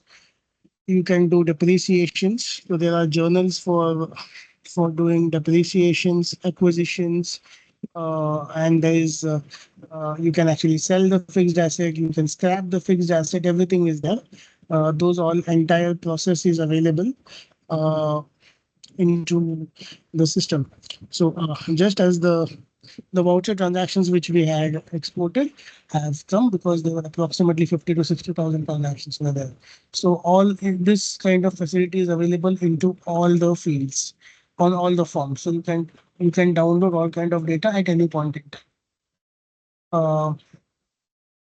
So we're talking about the fixed assets, uh, which we spoke right now about about acquisition, depreciation, sale, scrap, all kind of transactions are available.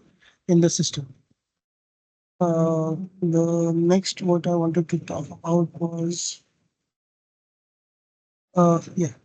this is high level, and then I wanted to give you a small more about details. So basically, we spoke about the introduction. We spoke about Copilot and AI assisted navigation. We spoke about AI invoice automation. There is something called a general electronic reporting. So basically, Microsoft has provided a new feature which is called as electronic reporting. What happens in electronic reporting is you can actually configure your own reports uh, using electronic reporting. And this reporting, you can actually, a user can also use it, configure it, and he can use it depending on his requirements.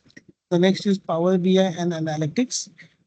So basically, we can actually download the data into Power BI and create reports, as well as we have the capability of embedded Power BI. So basically, what it means is, I will just show you something what I mean by it. So,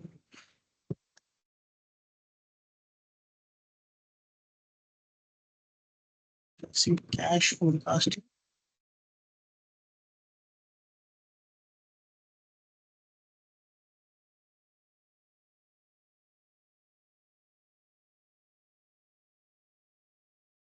So because there is not much data, it is not showing up. But if there is data, it will actually show what is the cash forecast.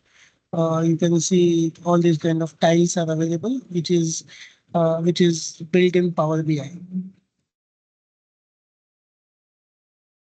So the one of the good feature with Microsoft is every 3 months they keep on sending new features or hot fixes to the customers.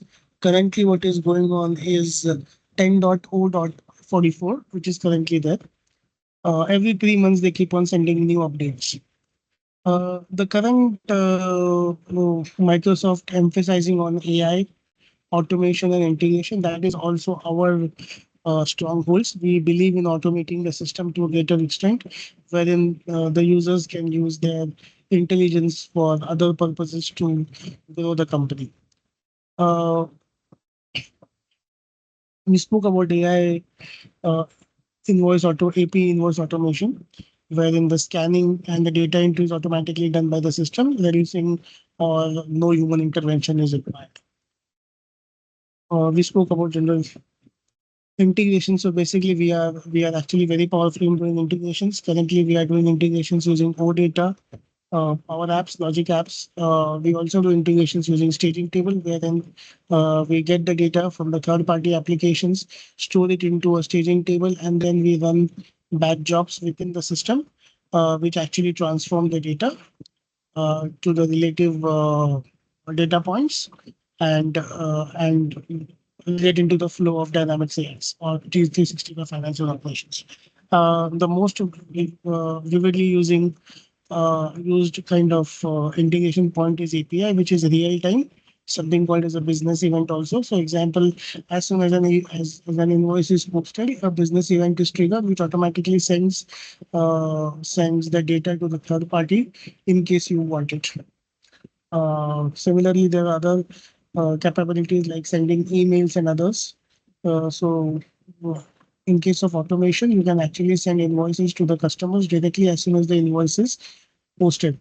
There's no need of manually taking the printout or taking the attachment uh, and sending an email to the customer. So this kind of small things actually increases the productivity of the people.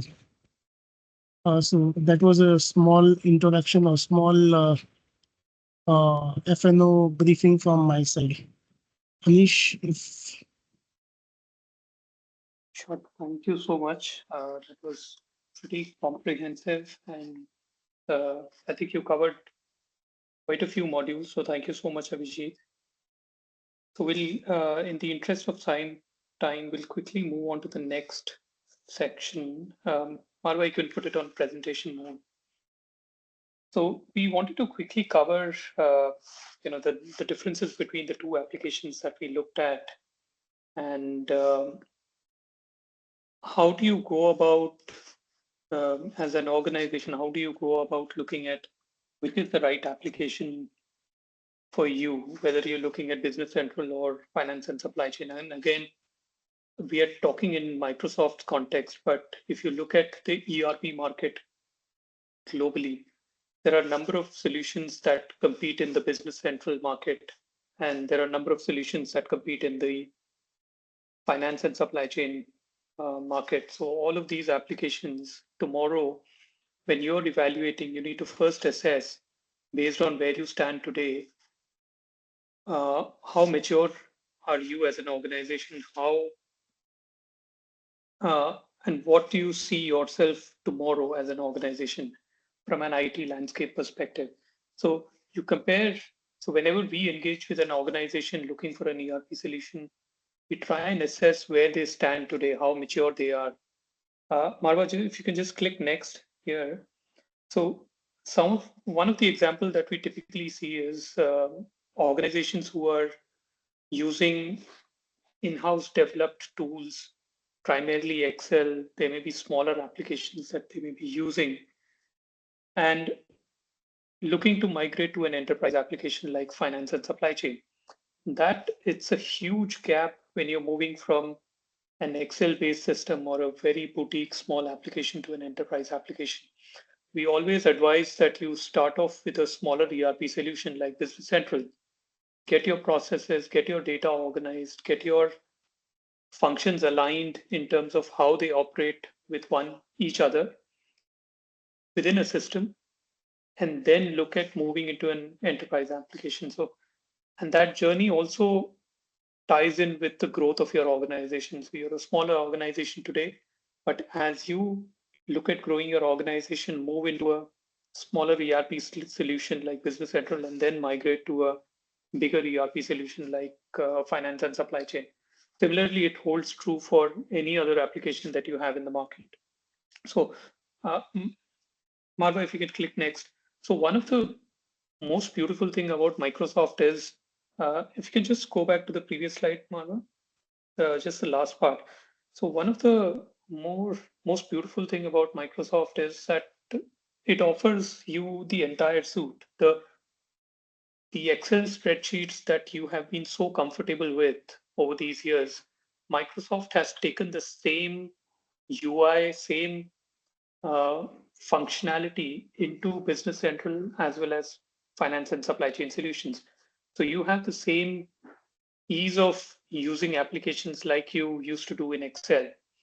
And with all the improvements that Microsoft has been doing over the years, it continues to use Excel in a very integrated manner with your ERP system. So as Abhijit was pointing out earlier, tomorrow, if you still want to put your data in Excel and do some analysis or use Copilot to do some data insights for you, you can still do it. And then your Excel sheet is seamlessly integrated with the ERP solution. Your data comes into Excel, you do your analysis, and it automatically goes back into your ERP system. So that's how Microsoft has evolved the solution, and it gives you the same experience that you used to have with your Excel spreadsheets in the past. So when you are, so this is the first thing that we look at, where you are today, what are the current systems that you're using, and then look at what your journey should be in when you're adopting an ERP solution. Marwa, we can go on to the next slide. So quickly, these are some of the functionalities criteria that we typically look at. It's an exhaustive list.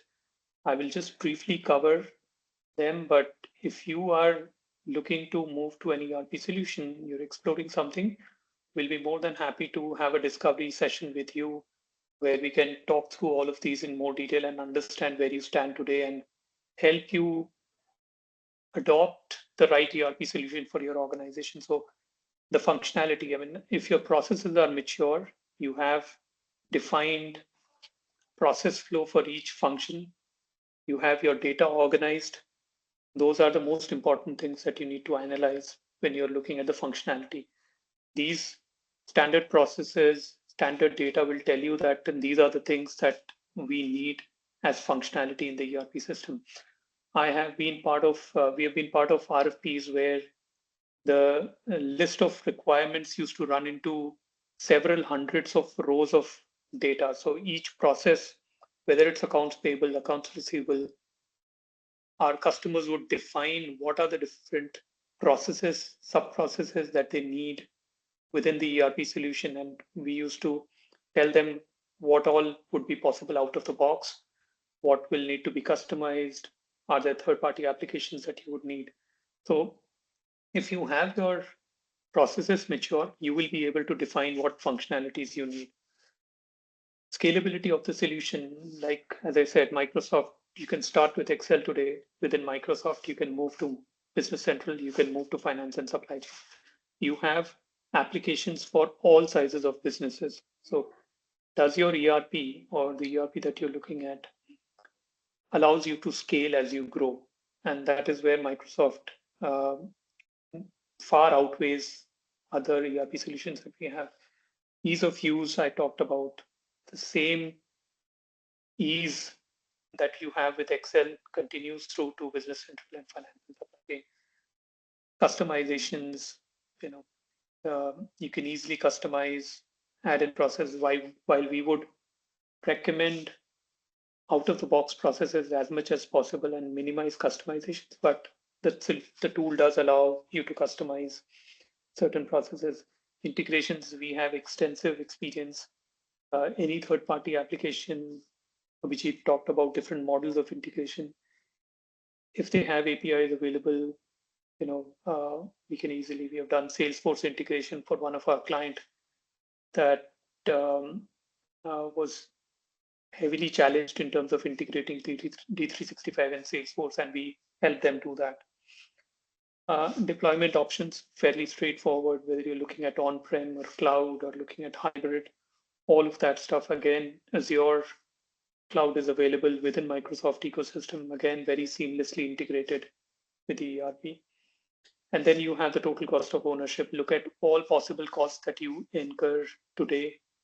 Look at what tomorrow you would incur and see over the next 3-5 years, what is the kind of TCO that you're looking at, and can you achieve the ROI that you would come up as part of the business case. And Diana did briefly touch upon it during the Business Central presentation.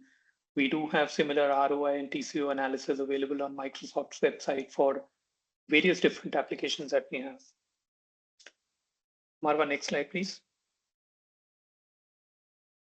Vendor support and reputation. So Microsoft is a partner-driven organization. There are thousands of partners.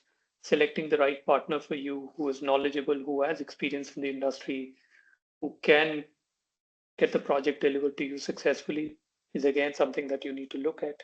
Security and compliance is again Microsoft, being Microsoft offers all compliances and extreme level of security for Azure and your cloud hosting services. Reporting and analytics, the entire Power Platform suite offers you all kinds of dashboards, visualizations that you need. It allows you to customize the way you want your data or data to be shown to your stakeholders. All of the functionalities are available on mobile apps. The implementation timeline. So if you are moving from Excel to Business Central application, your timelines may be maybe more because the organization is moving from a very smaller application to a bigger application. And once you are on an ERP, it becomes easier because your processes would be aligned to an ERP model. Your data will be organized, and then migrating to a bigger application would be much more easier. And then finally, training and change management, very, very critical for organizations to look at how you want to train your employees, and then the whole change management, how when you're evolving from one ERP to the other ERP, how do you handhold your employees and ensure that there is minimal disruption when you do the upgrade. Next slide, please. So quickly, this is very high level. If you look at Business Central and supply chain solutions, I think one of the very basic requirement is if you're using finance and supply chain, you need to have at least 20 users, ERP users, whether it's finance users or supply chain users. You need to have at least 20 users within one department to actually start using. So there is a minimum requirement of 20 licenses that needs to be procured. So that is one of the most basic criteria that you look at. If is your organization big enough to have 20 users, and some of the small micro level companies would have maybe at max 10, 15 users. So those are the organizations where even one license of Business Central you can get started. So you can start off with Business Central, and then as you grow, as you have more users, you migrate to finance and supply chain. So that's the most basic thing.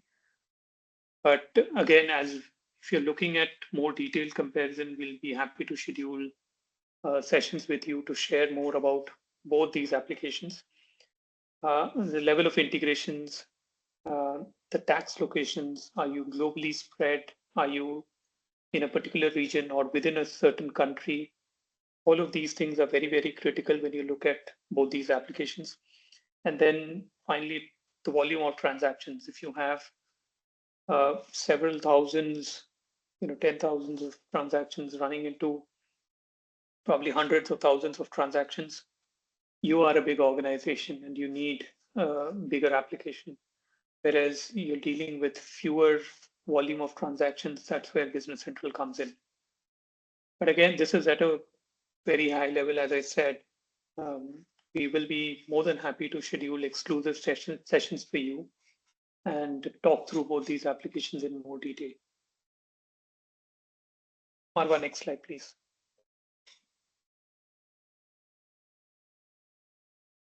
I think you went to the previous one. Yeah. So quickly on this, before we open up for questions, this is one of the project that we delivered recently. This is the same client that we're talking about. It's a UAE-based trading and distribution company. They implemented D365 fairly straightforward, but one of the biggest challenges that they had was they had Salesforce. It's a sales-driven organization. They had hundreds of people using Salesforce, and a lot of data that is coming in from a sales perspective, order management, and then feeding that data into D365 was one of the biggest pain area which they were struggling with, and TechieMinds helped them through this journey. Abhijit, Amrit, if you want to just briefly touch upon it, talk about what did we do, please do so, and then we are at the end of our slides. We'll open it up for questions. Abhijit, Okay, so yeah. So basically, what we have done is that we have integrated Salesforce in terms of customers, items, quotations, uh, and we are actually sending back the credit limit also. Once the payment is received from the customer, the credit limit is getting updated back into Salesforce. So that is kind of a very extensive integration when the customers are getting created in Salesforce. As soon as the customer is getting created, it is sent back to D365. Once the code, they will create multiple codes. We are only getting those codes which are actually getting converted to sales invoices. So basically in FNO, we are only having quotes and their confirmed sales numbers. Similarly, once the payment is received from the customer, the credit limit also has to be changed in Salesforce to have data integrity between both the systems.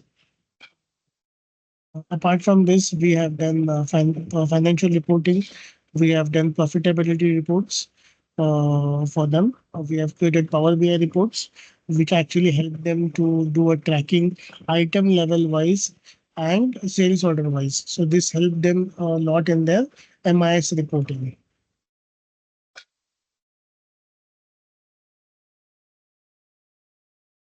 Over to you, Anish. Great, thank you, Abhijit. So with that, we are at the end of our presentation. I think we have around 10-12 minutes for Q&A. Abhijit, Amrit, there are some questions that we already have from the audience earlier in the chat. If you can start answering them, Yes. and then anyone who has a question you want to ask, let us know. We will unmute you and you can ask the question directly.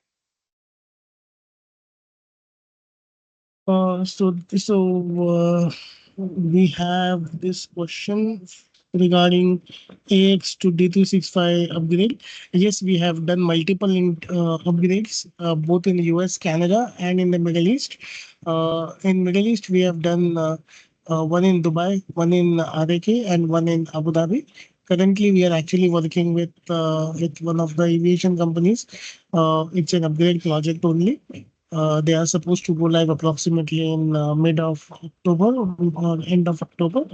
Uh, yeah, there are challenges. Every project has got their own challenges.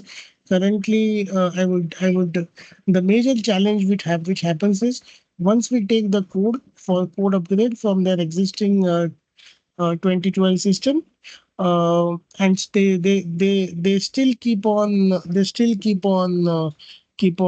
changing their AX 2012. They still keep on changing their AX 2012 system. So keeping a track of those customizations which they have made becomes a challenge. The second challenge, which is a real life example, which is happening currently as we speak, is uh, there are certain fields or certain tables which Microsoft does not allow to customize or extend in FNO. One of the example is quantity. So the customer which we are dealing with currently for an upgrade as a requirement or in their AX 2012 system, they have their quantity as 4 digits, as 4 decimal places, but Microsoft is not allowing it. So we have to do a workaround for it, which we are currently doing it in the system. So these are kind of couple of examples which I have given in terms of challenges which we get in every project.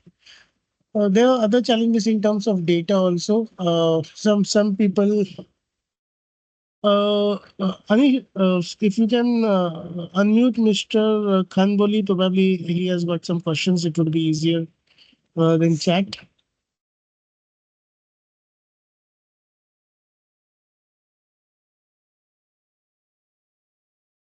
Hello. What is so? See, business has got impact, right? Just like an example, what I have told you right now. So basically, if their inventory is currently in 4 decimals, and now in FNO, if the business if the inventory is going to be in 2 decimals, definitely definitely the quantity issue is going to impact their on hand stock. At the same time, their inventory valuation is also going to change. So this is one of the biggest challenge that we are having currently. And certain customers Ali, say you're unmute. You can unmute and ask any further questions you have. Yeah. in terms of data. So go. Yeah, thank you so much for your answer and everything. And for the challenges that you just mentioned, and in terms of the customization, that's been customized in the old version of AX12. Okay, but if we already have like done the transition from the outdated AX12 to Dynamics 365. Okay, can you just clarify more like what's the mitigation and the business impact, okay, to that one, especially once you mentioned that also there's some strict data issue, especially from Microsoft. See, the business impact in terms of, I will first talk about the business process impacts. So basically, there are certain areas which are available for customizations. There are certain areas which are not available for customizations. Like the example which I gave you for quantity, it is not available for customization. In that case, the business has to change or probably has to go around a workaround for that particular process. However, this happens in very few times, but most of the times we also advise the customer to reduce their customizations, wherein there are certain features which were not part of 2012, and that's the reason they had done customization. But going forward, some of the features might have come into FNO as standard capabilities. So we can eliminate that. I will give an example of it, like importing of journals or importing of payments. I have seen many customers who have actually customized the system to actually import the data from Excel, from Excel. So that is not required right now. So we can actually eliminate those kind of customizations. So these are like few short small takes which I can tell you, which will actually impact your business processes. And at the same time, it will improve the system in terms of customization. So reduced customizations, it will actually give you better results. Does that answer your question? Yeah, thank you, sir. So as you said right now, so some of the customization that's been done with AX12 cannot be customized or during the migration or transition to D365. So what the solution, or how can we manage just to keep the operation running? I believe there is a solution for this, and you've been through this challenge before. So just asking, like, how do you manage this? Because this is not the first, from what I understand now. Correct. So basically, there are two ways. The first way is, can the business sustain without that customization? If the answer is yes, then we actually move them, or rather, we provide them a workaround so that they can use that workaround to enable their businesses. If the customer says no, this is like 100% required for my customization, for my business processes. In that case, like in this case of quantity, it is there. We have actually done a small customization wherein we have created two fields, two custom fields, and those custom fields are actually storing the data, which is 4 decimals. And we are actually in all the tables like inventory, transactions, on hand, stock, everywhere. We have added these two fields also, so that at any point in time, the customer can have on hand stock as per the 4-digit decimals. So it depends on the customer requirements, what they actually want. If they are ready for a workaround, then it is good. If not, then sorry. Yeah, thank you, sir. Yeah, thank you for that. Okay, for the two options. And let's say if the customers or the business, they didn't go for both option. So you mean that you confirm that we have to do the redevelopment again for an D365. Am I right? So basically, that's part of the code upgrade process. So code upgrade does not essentially mean whatever you are having in 2012 has to be in D365. What, according to us, a code upgrade is, we do a code upgrade wherein we provide all the logic or all the processes which are done in 2012 has to be a part of FNO. So to answer your question, none of your processes which are working in 2012 are not available in FNO. This will never happen. So your business will have all the business processes from Thanks, 2012 to FNO. Good enough. We just want to confirm about this. Okay, thank you. Okay. We have another question from Mr. Mohammed Saddam. Do you have an alternative vendor collaboration option for raising an invoice based on the purchase agreement? So yes, so basically we have something called as trade agreements, and you once you create when you create the purchase orders, the trade agreements automatically kick in. So basically, trade agreements have multiple ways, like if the order value is above 100,000, if the quantity is above 100, if the quantity is above 500. So this different criteria you can define, and depending on the different criterias, you can define the price. So let's take an example, like up to $10,000, you say that the unit price is $5. After $10,000 to $20,000, the unit price is 4.5, so on and so forth. So when you actually create a purchase order and you you enter the quantity as, let's say, 10,000 or 10,000, 12,000, it automatically, depending on the trade agreements, it will pick up the correct unit price. Does that answer your question, Mr. Mohammed Saddam? Oh.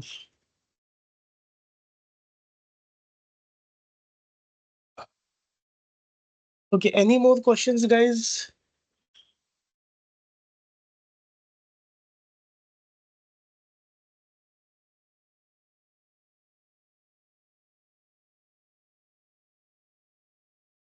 We have 2 more minutes left. So if you have any more questions, I will be more than happy to answer those. Yeah,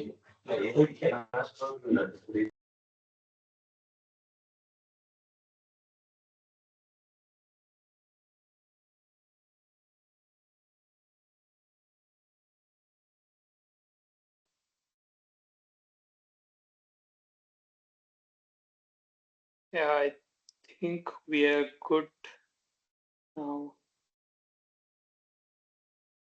I think we can wrap up the session. Sorry, sir. I just want the last question here. Please Sure. go ahead, sir. Yeah, regarding again for the AI, Mhm. are there any relevant use cases for business like real estate, healthcare, facility management? Uh, Not with us, but probably give us like 15 days, 2 weeks to 3 weeks. We are actually developing, it's into the later stages for an aviation industry. Use cases in terms of co-pilot with FNO, wherein we are actually, the agent is actually capturing the FNO data and bringing up onto the screen. Like example, if I say what are my 5 top customers, it will automatically create the report and send it out to you. Similarly, of that kind of, this is very basic what I have told you, but yeah, more complex things are done. But allow us like 2 to 3 weeks. It is currently into beta testing. Once it is there, probably we can send you an invite for a more detailed session. Yeah, that would be great. I appreciate it.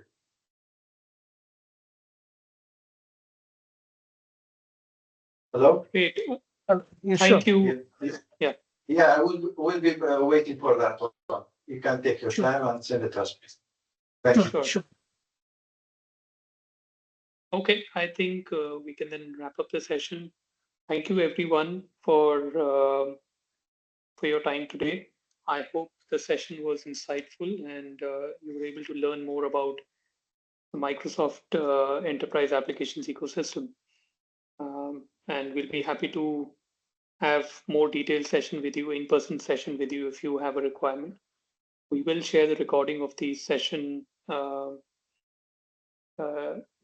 as we upload it on our YouTube channel. We'll share that across. Thank you again, everyone, for the BPS team, Diana, Julia, thank you for your time. You're welcome. Thank you. Looking Thank you, forward to the everyone. next one. Thank you, everyone. Thank you, everyone. Thank you, everyone. Bye-bye. Thank you all. Thank you. Bye-bye. Thank you. Bye.